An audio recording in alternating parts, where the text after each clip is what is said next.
Bonjour à tous, bienvenue de nouveau sur la chaîne de l'Examen Crypto. Nous sommes toujours le vendredi 27 décembre 2024. Cette fois-ci, il est 14 h. On va regarder le XRP. Vu que tout est en train de remonter, on va regarder le XRP qui est sur un niveau clé extrêmement important à surveiller. Si on doit avoir une réaction, c'est maintenant. Sinon, malheureusement, on risque de chuter. Allez, on va regarder tout ça en détail au travers de cette vidéo. Installez-vous confortablement. Mais avant, je rappelle à tout le monde que tout ce que je vais dire dans cette vidéo n'est en aucun cas un conseil financier. C'est à vous de faire vos propres recherches. Et n'oubliez pas que le trading de crypto comporte des risques de pertes partielles ou majeures. Alors, on démarre. On démarre avec notre XRP qui est toujours dans son triangle de compression, mais il s'est passé quand même un petit événement hier, on va pas se mentir. Il y a eu quand même la cassure du range par le bas. C'est-à-dire que hier, malheureusement, on a cassé le range par le bas. Donc souvenez-vous, hein, cette boîte violette qui était une boîte de latéralisation ou de consolidation, on appelle ça comme on veut, c'est la même chose. Et donc derrière, malheureusement, ça signifie quoi? Eh bien, tout simplement que le niveau du bas du range, donc les 2,2055 qui était un support, se transforme maintenant en une résistance. Et ça, le problème, c'est que ce n'est pas forcément une très bonne idée. Pourquoi? Parce que justement maintenant, pour réussir à réintégrer ce range, il va falloir de la force. Par contre, ça peut aussi être pris comme une autre, quelque chose d'un peu plus bullish. C'est-à-dire que des fois, en fait, vous le savez, en crypto-monnaie, on aime bien aller chercher des liquidités au sud et on réintègre. Et là, par contre, si on réintègre, c'est complètement bullish. Je vais vous expliquer tout ça. Donc là, comme on peut le voir, on a eu la cassure du range par le bas. Vous le savez, à chaque fois qu'on break un niveau clé, on revient systématiquement, ou du moins quasi systématiquement, retester le niveau clé qu'on a breaké. Donc hier, on a cassé le bas du range. Aujourd'hui, on revient retester le bas du range. Donc jusque-là, pas de souci, cas d'école, masterclass, aucun problème sur le XRP. On a été chercher le bas du triangle de compression qui, je le rappelle, est un support. Donc là, on a deux supports, les 2,1301 et on aura le support ici, les 2,0976. Donc deux gros supports juste en dessous des pieds. Maintenant, ce sont justement des niveaux clés sur lesquels, eh bien, on peut et surtout, on doit avoir un rebond. Si on doit avoir un rebond, j'ai envie de dire, c'est maintenant ou jamais. C'est maintenant ou jamais parce que là, on s'attend à une réaction. Vu qu'on a cassé par le bas, là, justement, les bears, ils vont tout faire pour continuer la chute, mais les bulls, justement, ils vont tout faire pour qu'on puisse continuer de pousser, de casser les niveaux clés et justement reprendre de la force. Donc là, il va falloir surveiller tout ça du côté de la crypto-monnaie XRP et ce qui pourrait être vraiment pas mal, ce serait de clôturer à l'intérieur du range, c'est-à-dire que si jamais le pullback arrive à réintégrer, ce serait une excellente nouvelle parce que du coup, vous le savez, ça aura été pour prendre les liquidités au sud et en général, quand on fait ça, le but est d'aller chercher par la suite des points beaucoup plus hauts. Donc justement, pourquoi pas le haut du range. Alors attention tout de même, on aura des résistances intermédiaires. On aura une résistance à 2,3256. On aura une autre résistance ici à 2,5658. Et le haut du range qui va se trouver à 2,6121. Donc ça, ce seront des zones de résistance à venir chercher si effectivement on arrive à repasser à l'intérieur de ce range et surtout de casser notre triangle de compression par le haut parce que vous le savez, tant qu'on ne casse pas ce triangle, malheureusement, on est bloqué. Et de toute façon, je préfère le dire directement, tant qu'on reste sous ce haut du triangle, c'est pas la peine d'imaginer qu'on va repasser bullish ou quoi que ce soit. Il ne va strictement rien se passer tant qu'on est sous le haut du triangle. Donc pour l'instant, prudence, prudence absolue du côté de la crypto-monnaie XRP. Je rappelle qu'on est toujours sur un momentum, comme vous pouvez le voir actuellement, contrôlé par les bears.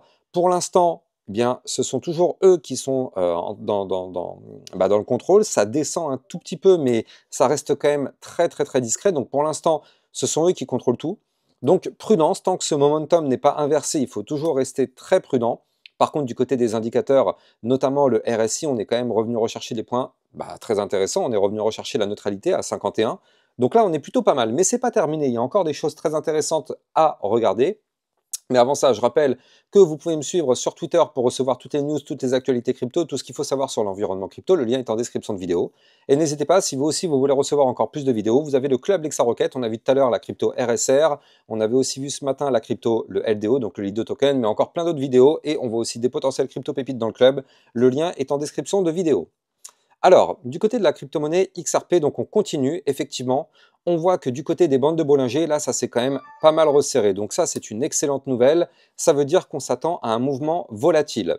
Alors, restons quand même prudents parce que ok, on est sur un bull flag, c'est vrai, hein, regardez ça, on a quand même un mouvement entrant qui est haussier, puis derrière un retracement. Ça, en général, et je vous avais expliqué en termes de probabilité, les probabilités sont plus élevées pour avoir une cassure par le haut plutôt que par le bas.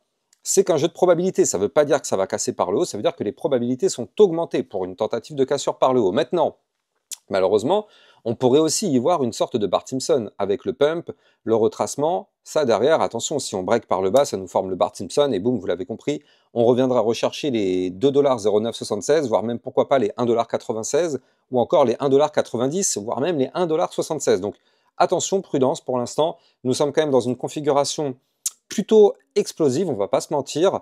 Je ne sais pas quand est-ce que ça va breaker, enfin si, on peut savoir effectivement.